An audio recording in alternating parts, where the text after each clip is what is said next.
Hey guys, Claire here, and in today's video, we're going to talk about the coronation. Now, did you guys stay up to look at the coronation? I'm on the East Coast in the US, and I sure as hell did not.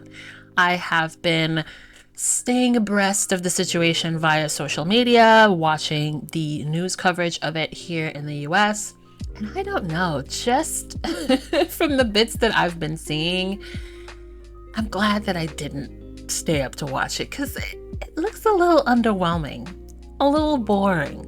A lot of the most interesting bits about this entire coronation is what's been going on outside within the crowds, the police, arresting protesters and taking their big old flags and signs away in an effort to quiet them.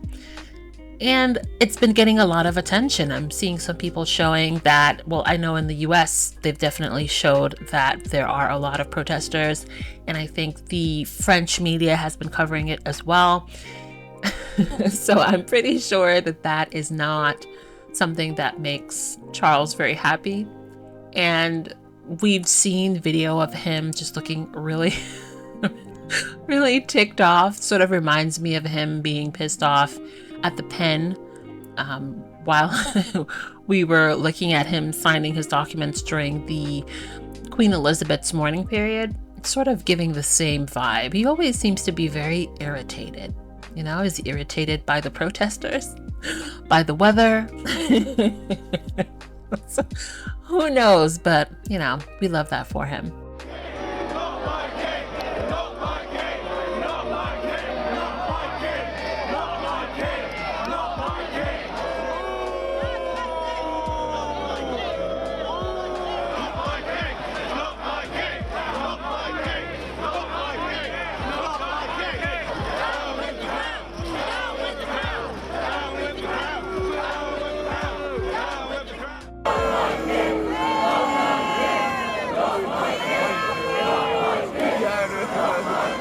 Of course, our Ginger Avenger, as so many Sussex squatties and Harry stands love to refer to him as, looked tan, unbothered, and happy.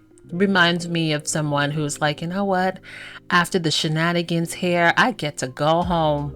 Thank God for that. I don't have to go and do the little dinners and conversation, make the small talk, the balcony nonsense. I get to get on a plane and head on home and have a relaxing day with my family. That's the vibe that I'm getting from Harry. Between him and Camilla, I think as far as I can see, those two look the happiest of the bunch. Now, I'm guessing Camilla is happy for an entirely different reason. I've been seeing a lot of people on social media commenting on, well, look at her. She's worked hard for that crown. Decades of scheming and work behind the scenes to become queen, to have that crowning moment. So she looks very happy about it. Congratulations, I guess. And like I said, I feel like Harry just looks like, man, I'm so glad I get to get on a plane and get out of here after it's all said and done. So, very interesting. Now, there have been some articles saying, according to lip readers, Harry was telling his cousin's husband, well, straight from here, I'm just going to head on back home. And we have heard that, this was just going to be a very quick trip for him to head back home and hopefully make it in time for a little bit of the birthday festivities for Prince Archie. Happy birthday to Prince Archie, by the way, who's turning 4 today. So we're wishing Harry safe travels. It's just me, or does he look like he's gained a little bit of happy weight? Looks like he's been eating a lot of that roast chicken Megan likes to make. Maybe some collard greens for Mama Doria. Sleeping well. Getting tan. He's looking a little happy, a little plump. Well, not plump, but happy weight, and we love that.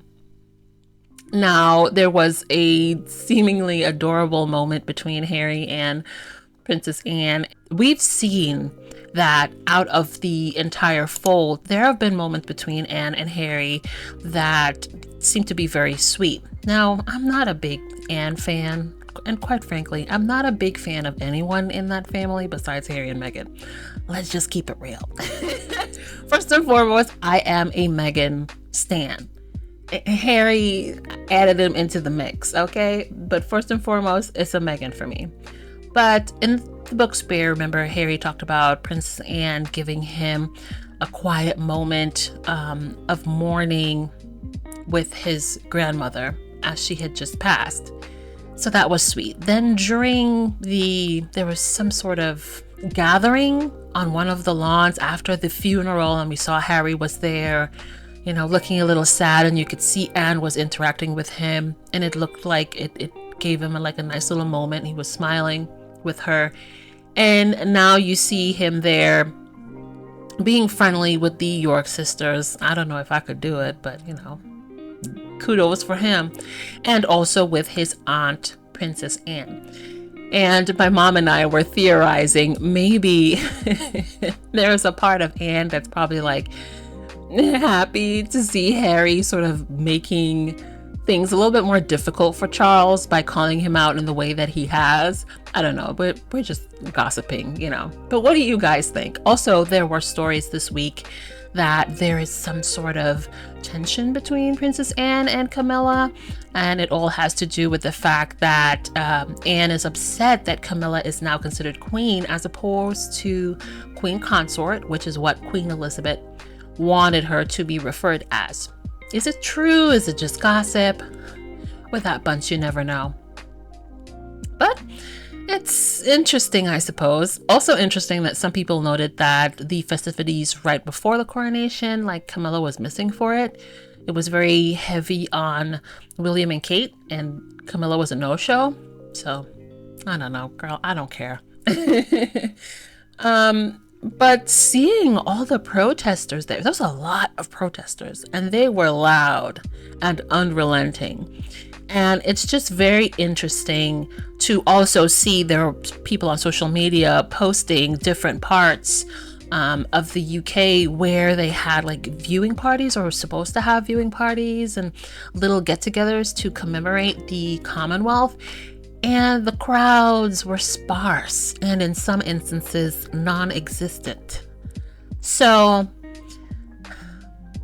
I suppose the polls that we have been hearing about for months on end about just how popular they are, just how loved they are, is just a big old lie. Now, obviously, there are people who are there to celebrate and they're happy for it. Royalists will always be royalists. Some people are saying, I'm not necessarily a fan, but it is a big moment for the country. It's something that hasn't happened in decades, so we're going to watch. But there's a lot of people who are not invested in it and are very angry about it. You have other nations calling for the return of their stolen jewels. You have, I believe it was 9 Commonwealth nations writing a letter requesting apologies and reparations. So there's a lot of outside forces within the Commonwealth and within the UK itself that is just not happy with Charles and Camilla and with the state of the monarchy in general. And of course, I feel like the palace knows this, and I feel like a lot of the UK tabloids knows this, so they insist on drowning out a lot of the noise with the never-ending stories about Harry and Meghan to distract from that. Has it been working? I don't think so, because a lot of the Republic protesters have been very dedicated in putting out their distaste with the entire institution. And not just that, we live in an age of social media where there's a lot of the younger folks who are able to voice their concerns and some of their disgust and issues with the family, with the institution, with the press. So it's a lot harder for the palace to distract from those things. And again, Harry and Meghan are used as the distraction. We've been cordially invited to pay true allegiance to the future king and his family. Is this a joke? In this country, 90,000 people die each year from poverty. 1 person every 6 minutes dies from starvation in the UK. Over 250,000 people in the UK are homeless, 123,000 children. In London, 1 out of every 23 children are homeless. We have one of the highest wealth inequalities in the world. The top 100 wealthiest people in the UK have more money than the bottom quarter of the population combined.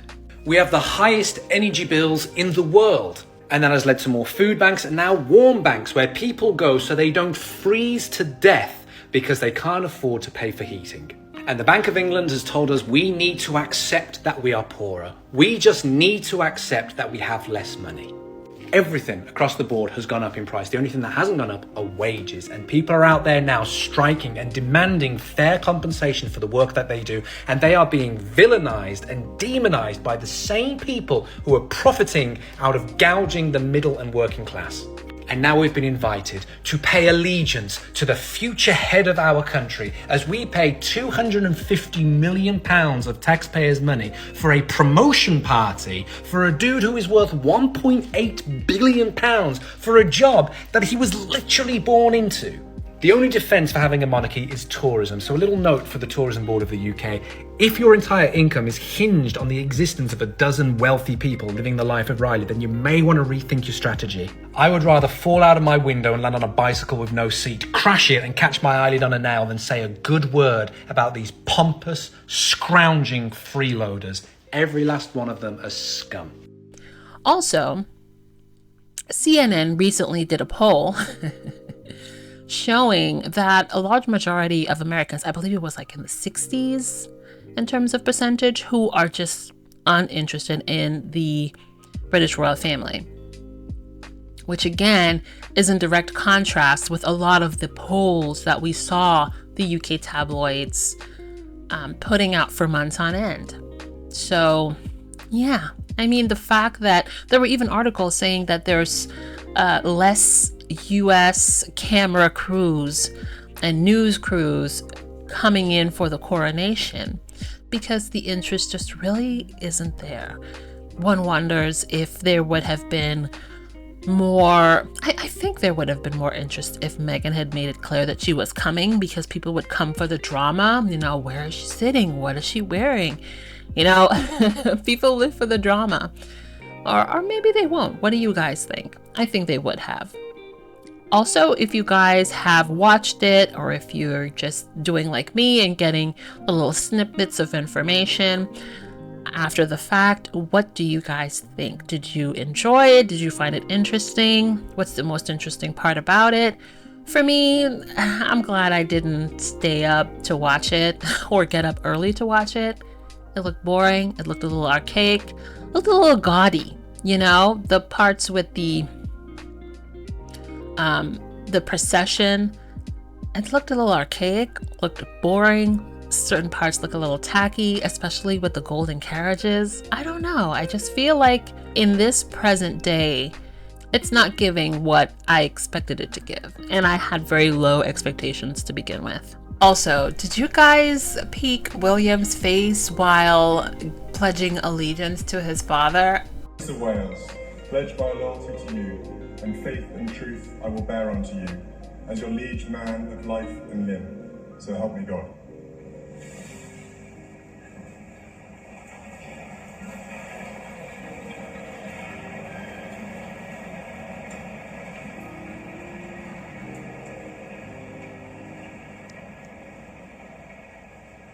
I don't know. There's something about it that just had me cackling. He looks so annoyed and pissed off. I mean, the oath of allegiance that he had to say to his father was very short. So you're telling me that he couldn't memorize it and have a little bit of eye contact with his dad while doing it, you know? No, sir. William was reading it while someone else was holding the little thing with the words.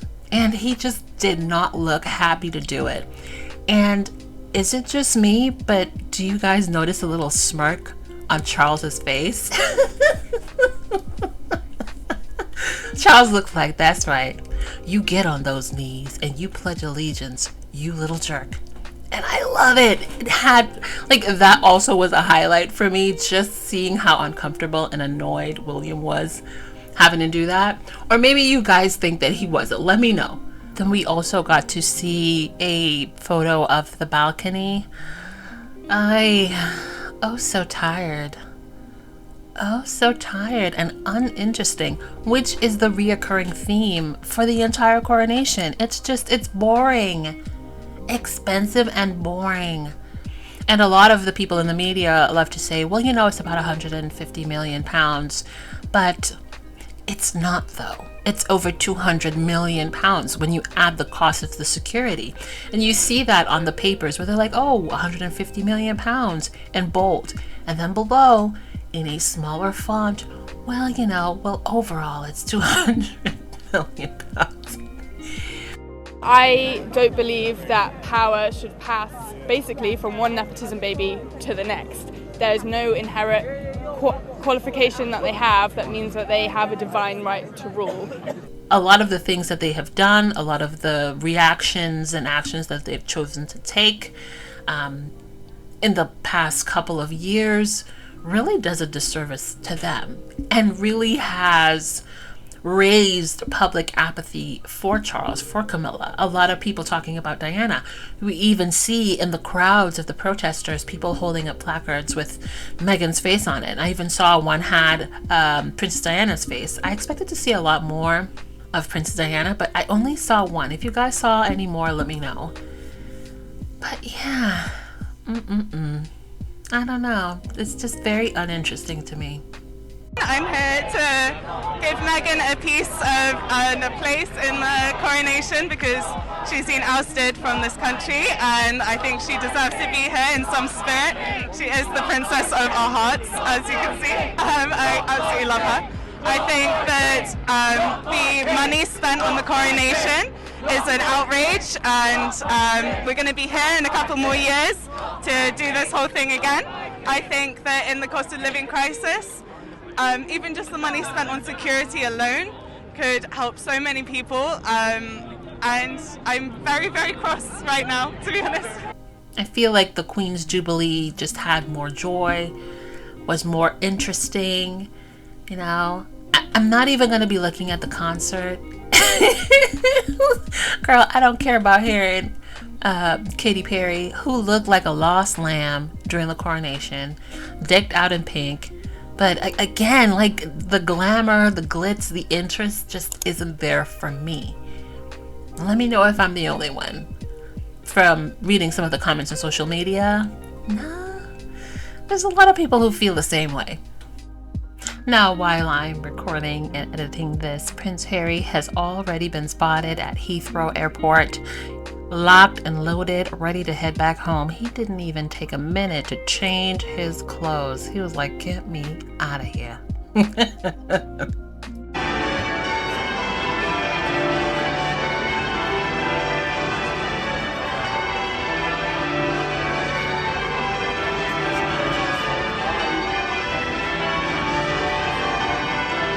We want the crown to be brought back to South Africa where it belongs. At least it will restore the dignity of the African child. At least it will restore the self-respect of the African child.